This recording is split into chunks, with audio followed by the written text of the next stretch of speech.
At a storm system that is going to be moving into the region for tomorrow. It's starting to become a little bit more well-defined here as it's impacting parts of the southern plains all the way down through Texas, bringing some snow and also a bit of freezing rain to the Dallas-Fort Worth area, which going to be causing some travel issues as that's one of the main hubs for a lot of the airlines there. But back up into the northeast, fairly quiet, clear skies, but hopefully you're going to be able to stay inside a little bit longer this morning because of those cold temperatures. People's Credit Union Skycam Network live over Providence, courtesy of Situate Power Equipment. Temperatures currently sitting at 7 degrees for our capital city. And with that northwest wind at 16 miles an hour, feeling more like -11. Now, again, when these wind chills get this low, frostbite is possible in as little as about a half an hour if the right precautions are not taken care of. So be aware of that. Again, here we go with the actual air temperatures in the single digits for everyone. We'll see minor improvements today, only going to be getting into the mid-teens.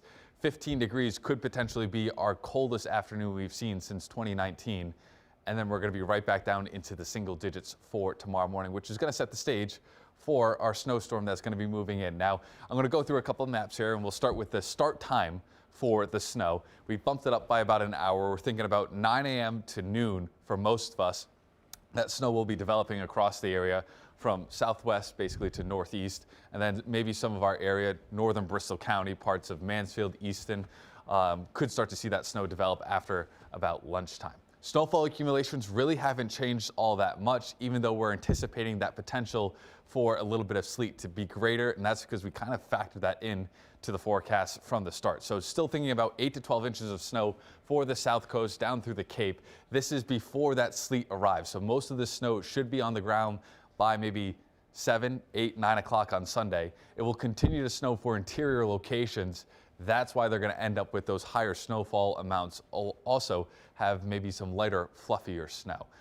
Now, when it comes to that mix line, we could potentially see it as far north as maybe Providence, but areas north of that should be able to stay as snow, and with those temperatures in a prime range, basically in the teens and low 20s through the duration of the storm system, they'll be able to stack up that snow very efficiently. Now, you might be looking at maybe some of your weather apps and like the hourly temperature forecast and might be noticing that the temperatures never actually get above freezing in this storm system. Well, it's actually going to be the case. The issue, though, is this storm is so powerful, and when it's growing, we're going to get some warm air that actually starts to develop a few thousand feet off of the ground, and that's what's going to change the south coast over to sleet, while interior locations will keep that cold air in place through the entire air column right there. But the setup that we have by about 2 o'clock this afternoon, winds are starting to die down. We still have our Arctic air mass in place. High pressure will start to slide directly overhead.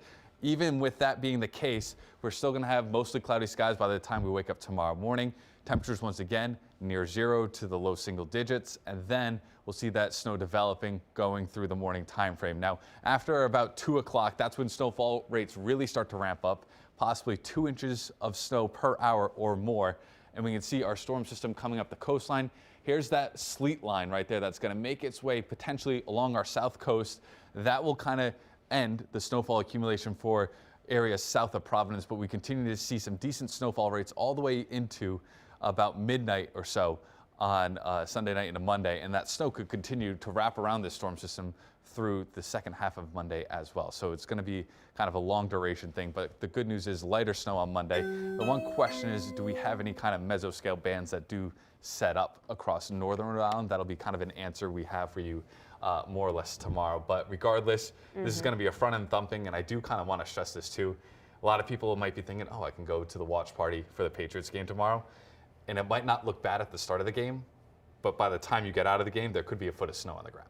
Yeah, definitely something to take into account. Maybe Yes. the best place to watch the Patriots game is from home. Yeah, right on the couch. All right.